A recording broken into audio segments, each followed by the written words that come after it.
नमस्कार, news room live में आपका स्वागत। मैं राहुल ओझा आपके साथ। इस वक्त की बड़ी खबर है जहां पर मोकामा शूट आउट मामले में बड़ी कार्रवाई की गई है। 2 गिरफ्तारियां इस मामले में हुई है और दोनों पक्षों से एक गिरफ्तारी इस मामले में हुई है। बता दें कि गैंगस्टर सोनू और रोशन की गिरफ्तारी हुई है।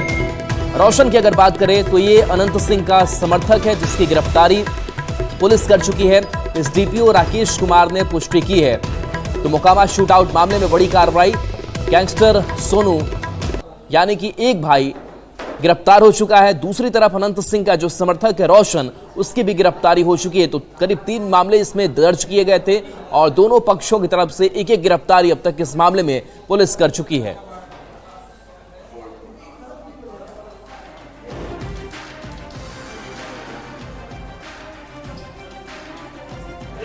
पचमाला थाना अंतर्गत हेमजा गांव में ये पुलिस को सूचना मिली कि मुकेश सिंह जिनके द्वारा प्राथमिकी दर्ज कराया गया था, उनके घर पर कुछ लोगों के द्वारा गोलीबारी की गई है। जैसे ही सूचना मिली है यहाँ पर सर्किल इंस्पेक्टर हाथीदह को भेजा गया और मैं भी यहाँ पर पहुँचा हूँ। यहाँ से हम लोग 3 पार्टीज़ यहाँ पर हम लोग पाए हैं। FSL को बुलाया जा रहा है। इनके द्वारा आरोप लगाया जा रहा है कि जिन पर इनके द्वारा प्राथमिकी दर्ज किया गया था सोनू मोनू के द्वारा, उनके लोगों के द्वारा एवं उनके द्वारा यहाँ पर गोलीबारी की गई है। इस संबंध में हम लोग साक्ष्य संग्रह कर रहे हैं, अपराधकर्मियों को चिन्हित कर रहे हैं और सोनू मोनू में सोनू की गिरफ्तारी हो गई है। इधर से भी रोशन जो था उसकी भी 2 अभियुक्त की जो पूर्व में कांड दर्ज हुआ था उसमें गिरफ्तारी हो गई है। अन्य अभियुक्तों की गिरफ्तारी के लिए छापेमारी जारी है। यहाँ पर पुलिस कैंप कर रही है। विधि व्यवस्था की स्थिति सामान्य है और हम लोग जो भी इस घटना में शामिल है या पूर्व की घटनाओं में सभी के विरुद्ध कठोर विधि सम्मत कार्रवाई होगी। उसमें अभी 2 लोग गिरफ्तार हुए हैं। सोनू और रोशन की गिरफ्तारी हुई है। आगे भी छापेमारी चल रही है। अनंत सिंह की तरफ से भी कोई गिरफ्तारी या उन पे भी रेड हुई है। कोई गिरफ्तारी अभी तक उस तरफ से नहीं हुई है, बट हम लोग करेंगे, जल्दी करेंगे। सुबह में गोलीबारी भी हुई, कल रात में भी गोलीबारी की सूचना आ रही है हमारे। ये SDPO अभी वहीं पर है, गांव में ही है। वो जांच कर रहे हैं, जांच के बाद ही कुछ बयान हम लोग दे पाएंगे। और संजय हमारे साथ न्यूज 18 संवाददाता फोन लाइन पर जुड़ गए हैं। संजय, अपडेट क्या है गिरफ्तारी को लेकर के? जी बिल्कुल, देखिए दोनों तरफ से एक गिरफ्तारी की गई है। हालांकि SSP क्लियर नहीं कर पाए कि अनंत सिंह के भी एक समर्थक की गिरफ्तारी हुई है। ASP बार ने कहा कि सोनू की गिरफ्तारी की गई है और इसके अलावा एक जो दूसरा आरोपी है जो नेम्ड एक्यूज्ड है उसकी भी गिरफ्तारी की गई है। दोनों से पूछताछ की जा रही है, लेकिन निश्चित तौर पर अब जो संकेत मिल रहे हैं इस मामले में और भी गिरफ्तारियां होंगी। उधर जो सोनू मोनू गैंगस्टर है उसके पिता प्रमोद सिंह ने मांग की है कि उसके घर पर, जो उनका घर है उस पर जिन लोगों ने गोली चलाई है उनके खिलाफ भी कार्रवाई की जाए। तो अब देखना होगा पुलिस इस पूरे मामले में क्या कार्रवाई करती है। हालांकि ये जो आरोप लगा है कि मुकेश जो सोनू का मुंशी है उसके घर पर आज अहले सुबह फायरिंग की गई है, उस मामले में पटना पुलिस ने कहा है कि FSL टीम को मौके पर बुलाया गया है। हाँ, ये बात सही कि वहां से कुछ कारतूस रिकवर किए गए हैं, लेकिन चूंकि हाउस गार्ड पहले से तैनात है उनसे किसी तरह की बात सामने नहीं आई है कि फायरिंग हुई है। FSL की टीम जांच कर रही है, उसके बाद इस पूरे मामले में पटना पुलिस आधिकारिक तौर पर स्पष्ट बयान देगी। अभी जांच की प्रक्रिया चल रही है, लेकिन निश्चित तौर पर जिस तरीके से ये घटनाक्रम परसों के बाद सामने आ रहा है, मोकामा में बच्चों से की लड़ाई जो है वो बढ़ती हुई दिख रही है और पुलिस के लिए, हालांकि पुलिस दावा करेगी कि सिचुएशन अंडर कंट्रोल है, लेकिन तनावपूर्ण स्थिति है और पटना पुलिस ने यह संकेत दे दिया है कि इस मामले में गिरफ्तारी की संख्या जो है और भी बढ़ेगी। और जिस तरीके से मामला आगे बढ़ रहा है, निश्चित तौर पर विधायक अनंत सिंह की भी मुश्किलें बढ़ेंगी, इस बात से इनकार नहीं किया सकता है। राहुल जी, चलिए, शुक्रिया संजय इस अपडेट के लिए आपका। और देखिए, बाढ़ के मोकामा में एक बार फिर से फायरिंग हुई, जिससे फायरिंग का अब वीडियो वायरल हो रहा है। हालांकि इस वीडियो को लेकर के आधिकारिक पुष्टि पुलिस की तरफ से नहीं की गई है, लेकिन खोखा यहां इस वीडियो में दिखाई दे रहा है। मोकामा के जलालपुर नौरंगा गांव में फिर से फायरिंग की वारदात हुई। जानकारी के अनुसार रात के 3 बजे सोनू मोनू के मुंशी रहे मुकेश सिंह के घर पर फिर से फायरिंग की गई। मुकेश सिंह के घर पर ताला खुलवाने पर विवाद हुआ था। मौके से खोखा मिलने का वीडियो भी सामने आया है। हालांकि पुलिस उस वीडियो की और फायरिंग की पुष्टि नहीं कर रही है, लेकिन फायरिंग के बाद से इलाके में दहशत है। भारी संख्या में पुलिस बल की तैनाती की गई है। अभी भी तनाव की स्थिति बनी हुई है।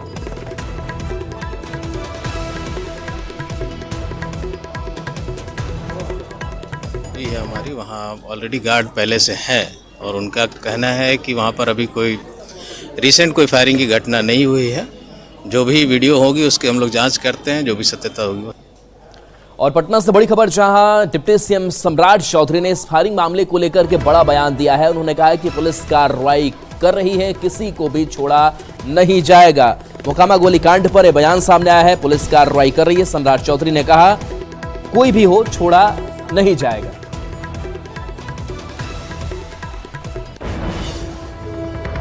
कार्रवाई चल रही है, कोई भी हो सीधा कार्रवाई किया जाए। और गोपालगंज से बड़ी खबर है, जहां पर एक मौलवी ने छात्रा पर हमला कर दिया। बताया जा रहा है कि एक तरफा प्यार के मामले को लेकर के इस पूरी घटना को अंजाम दिया गया और यह छात्र को परेशान कर रहा था। मौलवी पर बड़ा आरोप लगा है, एक तरफा प्यार में मौलवी पागल था। छात्रा के जवाब नहीं देने पर यह हमला हुआ। छात्रा पर कुल्हाड़ी से हमले का आरोप है। छात्रा की दोस्त को भी धमकी दी गई। लोगों ने जमकर धुनाई की है। घटना की जांच में पुलिस जुटी हुई है। तो देखिए तस्वीर आप तक पहुंचा रहे हैं, जहां देखिए कुल्हाड़ी से घायल छात्रा अस्पताल में भी भर्ती है। गोपालगंज से खबर बता रहे हैं, जहां पर मौलवी पर यह बड़ा आरोप लगा है, जहां मौलवी एक तरफा प्यार कर रहा था, एक तरफा प्यार में पागल था और छात्रा ने जवाब नहीं दिया और इसी से वो गुस्सा हुआ और छात्रा पर कुल्हाड़ी से हमला कर दिया। छात्रा की दोस्त को भी धमकी उसने दी। लोगों ने जमकर पिटाई भी की है। घटना की जांच में पुलिस जुटी हुई है। तो एक्सक्लूसिव तस्वीर आपको दिखा रहे हैं। लोगों में भी काफी गुस्सा है इस पूरी घटना को लेकर। हम कोचिंग आ रहे थे, तो क्या हुआ कि बाइक से पीछा कर रहा था। उसके बाद से अब भी बोल रही थी कि काहे पीछा कर रहा है, कौन सा काम है, बोलिए ना, रुक के बोलिए ना सामने से। तो नहीं बोल रहा था। वहाँ पे देखा कि कोई नहीं है, खाली था, रोड खाली था। उसके बाद से क्या हुआ कि बाइक पे से कूद गया, बाइक गिरा के बाइक पे से कूद गया।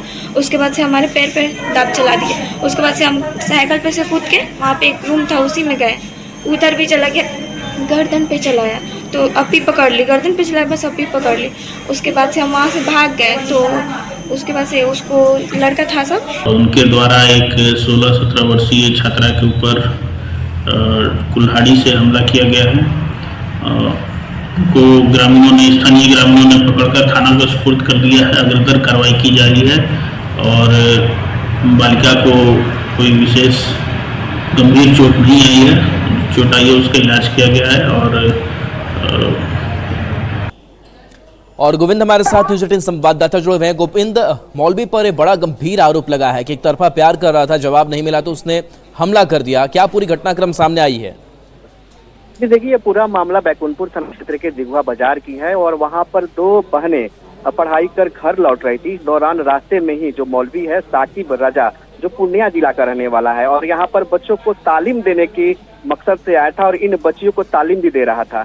तो रास्ते में ही उसने जो है छात्राओं को छेड़खानी की और एक तरफा प्यार में अपशब्द का इस्तेमाल किया और इसका विरोध करने पर छात्रा पर जो है धारदार हथियार से हमला कर दिया। इस वक्त मौलवी को जो है ग्रामीणों ने पकड़कर पुलिस को सौंप दिया है और पुलिस इस आरोपी मौलवी से गहन पूछताछ कर रही है और ये पता लगाने की कोशिश कर रही है कि ये पूर्णिया जिला से यहाँ पर कब आया, कैसे आया और किन किन छात्राओं को इस तरह से जो है मौलवी ने शिकार बनाया है। तमाम बिंदु पर इस वक्त जांच चल रही है और हमारी बात इस पूरे मामले में जो सिधवलिया एसडीपीओ है अभय रंजन, उनसे भी हुई है। एसडीपीओ ने साफ तौर पर कहा है कि इस मामले में एफआईआर दर्ज की जा रही है और आरोपी मौलवी को अब जो है जेल भेजने की कार्रवाई की जा रही है। फिलहाल इस घटना के बाद से जो मौलवी के यहाँ पढ़ने वाली छात्राएं हैं वो दहशत में है और ग्रामीणों ने भी इस पूरे मामले में कार्रवाई की मांग की है।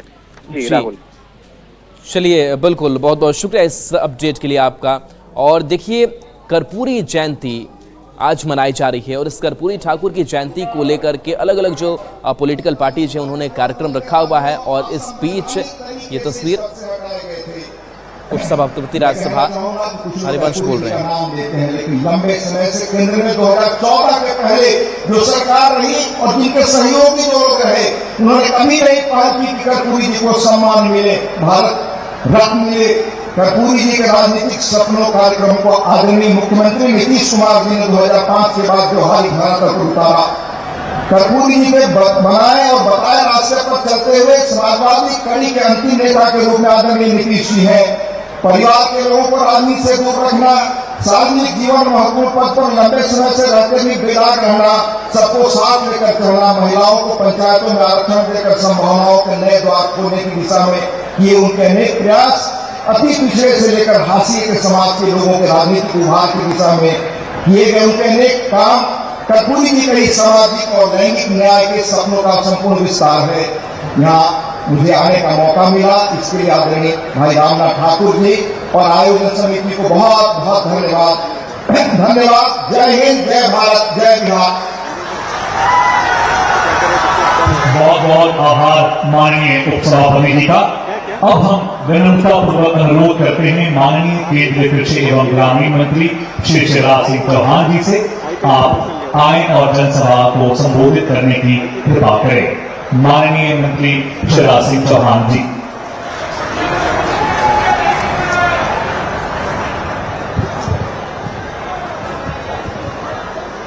बोलिए भारत माता की, भारत माता की, कर्पूरी ठाकुर जी की।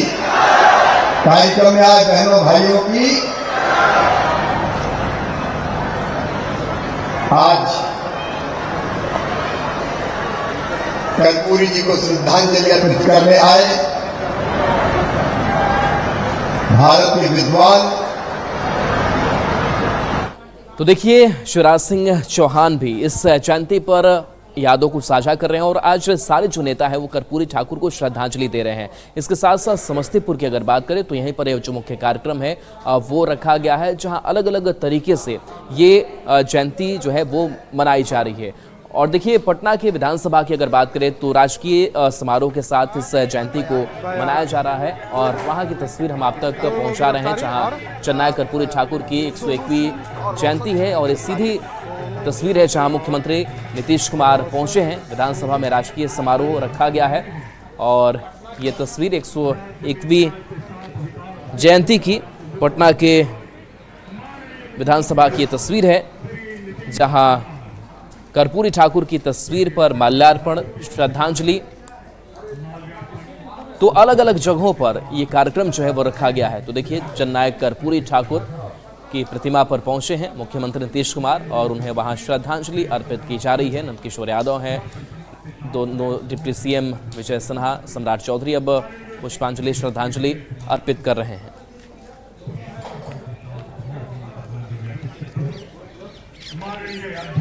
और देखिए पटना के आरजेडी कार्यालय की अगर बात करें तो यहाँ भी ये जयंती मनाई जा रही है। तो सारे जो दल हैं, आरजेडी हो, जेडीयू हो, अपने अपने तौर तरीके से इसको मना रहा है।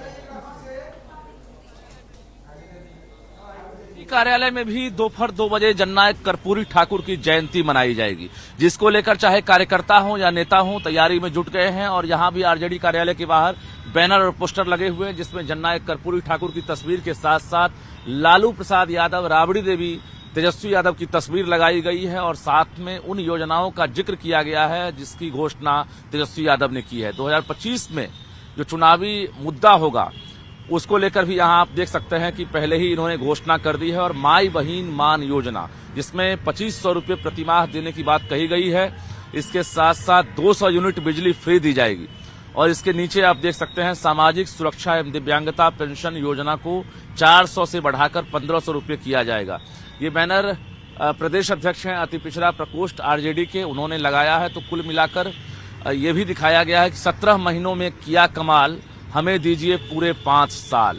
तो तेजस्वी यादव ने 17 महीने जो कार्यकाल उनका रहा उसमें क्या काम किया है उसकी भी चर्चा की गई है। और इसके साथ साथ आने वाले विधानसभा चुनाव को लेकर जो एजेंडा होगा, जो एक तरह से ब्लूप्रिंट तैयार किया गया है, उसका जिक्र किया गया है। तो कुल मिलाकर तेजस्वी यादव हो, लालू प्रसाद यादव आज कार्यक्रम में शिरकत कर सकते हैं। दोपहर 2 बजे आरजेडी कार्यालय में जो है कार्यक्रम का आयोजन किया गया है। इसके साथ साथ बीजेपी में, जेडीयू में, जनसुराज में तमाम जो राजनीतिक पार्टियां हैं वो तैयारी में जुट गई है। और आज पूरे दिन जो है कर्पूरी का नाम होगा, एक तरह से कर्पूरी के आदर्शों पर, उनके विचारों पर चलने की बात होगी। क्योंकि कर्पूरी ठाकुर 2 बार मुख्यमंत्री रहे, 2 बार उप मुख्यमंत्री रहे, लेकिन उनकी सादगी भरी जिंदगी और उनके जो विचार हैं, अति पिछड़ा के लिए उन्होंने जो काम किया उसे लोग याद करेंगे और निश्चित रूप से उसे आत्मसात करने की भी बात करेंगे। कैमरामैन दीपक के साथ रजनीश कुमार, न्यूज़ 18 पटना। पटना के जेडीयू कार्यालय में भी कर्पूरी ठाकुर को याद किया जा रहा है। यहाँ भी मुख्यमंत्री नीतीश कुमार पहुंचे और श्रद्धांजलि उन्हें अर्पित की, उन्हें नमन किया। तो 101वीं जयंती आज जननायक कर्पूरी ठाकुर की ये तस्वीर है, जहां तस्वीर पर माल्यार्पण कर श्रद्धांजलि दी गई है। जेडीयू कार्यालय के सभागार को कर्पूरी सभागार का नाम दिया गया है और इसी नाम से वो जाना जाता है।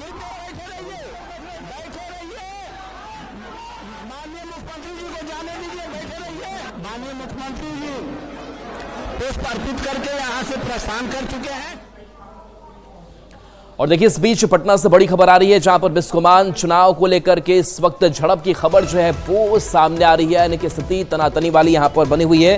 दो गुट के बीच धक्का मुक्की हुई है। खबर है कि पुलिस की मौजूदगी में दोनों गुट भिड़ गए, मौके पर अफरा तफरी का माहौल हो गया।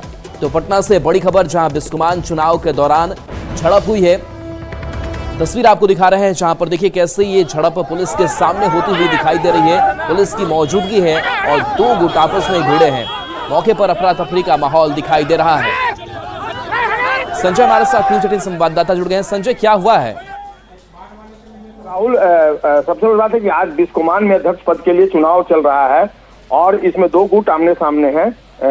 विशाल सिंह जो आरा विक्रमगंज की पूर्व सांसद है, मीना देवी उनके पुत्र हैं, और राजद के एमएलसी जो रह चुके हैं सुनील सिंह, उनकी पत्नी जो है वो उम्मीदवार हैं। इन दोनों के बीच अध्यक्ष पद के लिए चुनाव जो है, वंदना सिंह इनका नाम बताया जा रहा है, चुनाव जो है वो चल रहा है।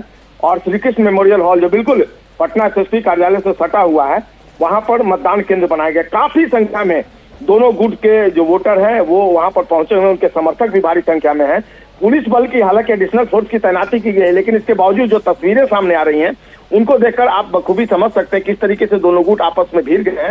हालांकि वहां पर एडिशनल फोर्स और बुलाया गया है। गांधी मैदान थानाध्यक्ष, टाउन डीएसपी समेत तमाम अधिकारी वहां पर मौजूद है। सिचुएशन को अंडर कंट्रोल करने की कोशिश की जा रही है। लेकिन जो तस्वीरें सामने आई हैं, पुलिस के प्रेजेंस में किस तरीके से धक्का मुक्की करते हुए दोनों गुट आपस में भिड़ रहे हैं।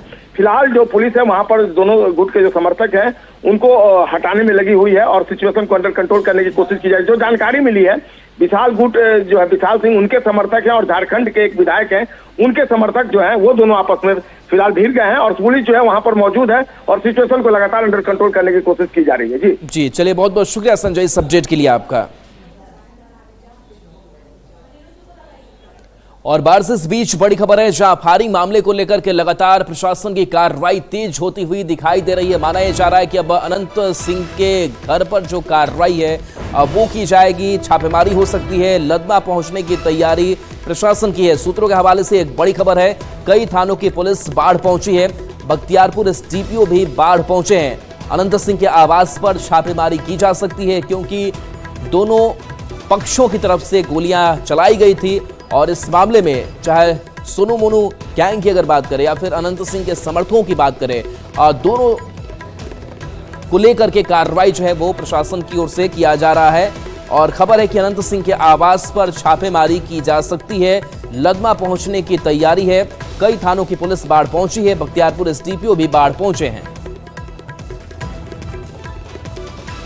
तो देखिए, जिस तरीके से बुधवार से मामला शुरू होता है, फायरिंग होती है, दोनों पक्ष एक दूसरे पर आरोप लगाते हैं कि फायरिंग पहले हमने नहीं की तो पहले हमने नहीं की, लेकिन इसके बावजूद तस्वीरें वो दहशत पैदा करने वाली सामने आती है। अनिरुद्ध हमारे साथ न्यूज 18 संवाददाता। अनिरुद्ध, अनंत सिंह के आवास पर छापेमारी हो सकती है, क्या पुलिस का मूवमेंट एक्शन दिखाई दे रहा है?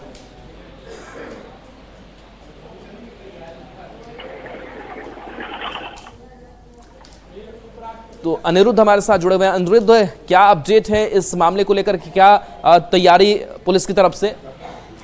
जी बिल्कुल, बता दें कि कई थानों की पुलिस जो है बाढ़ थाना आ गई है। एसडीपीओ बख्तियारपुर दो जो अभिषेक सिंह है वो भी बाढ़ पहुंच गए हैं। ये विश्वास सूत्र से जानकारी मिल रही है कि पटना से भी कुछ फोर्स को बुलाया गया है और सबको लोग पहुंचने के बाद ही संभवतः मोकामा विधायक का आवास जो उनके पति का आवास लदवा में है, वहाँ पुलिस जो है वहाँ पहुंचेगी और छापेमारी कार्रवाई करेगी। हालांकि इसके लेकर राकेश कुमार एसपी से बात की, उन्होंने कोई पुष्टि नहीं की, लेकिन बाढ़ में गतिविधि काफी हलचल बढ़ गई है और काफी थानों की पुलिस को बुलाया गया है। जी चलिए, बिल्कुल, बहुत बहुत शुक्रिया अनिरुद्ध इस अपडेट के लिए आपका। और देखिए, कर्पूरी ठाकुर की आज 101वीं जयंती, समस्तीपुर में मुख्य कार्यक्रम रखा गया। उपराष्ट्रपति जगदीप धनखड़ की भी मौजूदगी है, बोल रहे हैं सीधे आपको। 36 वर्ष बाद भारत माँ के इस महान सपूत को देश की सबसे बड़ी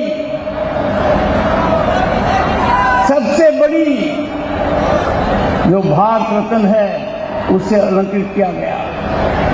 जब कर्पूरी ठाकुर को और चौधरी चरण सिंह को भारत रत्न से अलंकृत किया गया, पूरे देश में खासकर ग्रामीण वर्ग में एक खुशी की लहर हो गई। मैंने राज्यसभा में वो उत्साह देखा है जब ये घोषणा की गई कि कर्पूरी ठाकुर जी को भारत रत्न से नवाजा जा रहा है। मन में विचार आता है कि ये पहले क्यों नहीं हुआ। अब बदलाव आ गया है, उनको चिन्हित किया जा रहा है जो हमारे आदर्श हैं और उनको सही सम्मान दिया जा रहा है। भारत का ये महान सपूत कर्पूरी ठाकुर जी सामाजिक न्याय के मसीहा हैं। मैं कर्पूरी ग्राम की माटी पानी को नमन करता हूं। उन्होंने एक असाधारण व्यक्तित्व के धनी जैसे व्यक्ति का सर्जन किया है। आज भी हम देख रहे हैं उनकी भावना का आदर करते हुए उनके पथ पर चलते हुए नेता है आपके मुख्यमंत्री नीतीश कुमार जी और मंच पर विराजमान शिवराज चौहान जी उनके सपनों को साकार कर रहे हैं। भारत रत्न कर्पूरी ठाकुर जी ने एक अति विशिष्ट छाप देश में सामाजिक न्याय को आगे बढ़ाकर की। कठिन और चुनौतीपूर्ण वातावरण में उन्होंने कॉलेज की शिक्षा प्राप्त की। बड़ा चुनौतीपूर्ण वातावरण था। अपने जीवन में जिस व्यक्ति ने कभी कोई संपत्ति नहीं बनाई, पूरा जीवन जनता के लिए समर्पित रहा, वो विधानसभा चुनाव कभी नहीं हारे। तो कर्पूरी ठाकुर की 101वीं जयंती जगदीप धनखड़ को आप सुन रहे थे। और चलिए न्यूज रूम लाइव में इतना ही। न्यूज 18 बिहार झारखंड पर खबरें आपके लिए लगातार जारी हैं।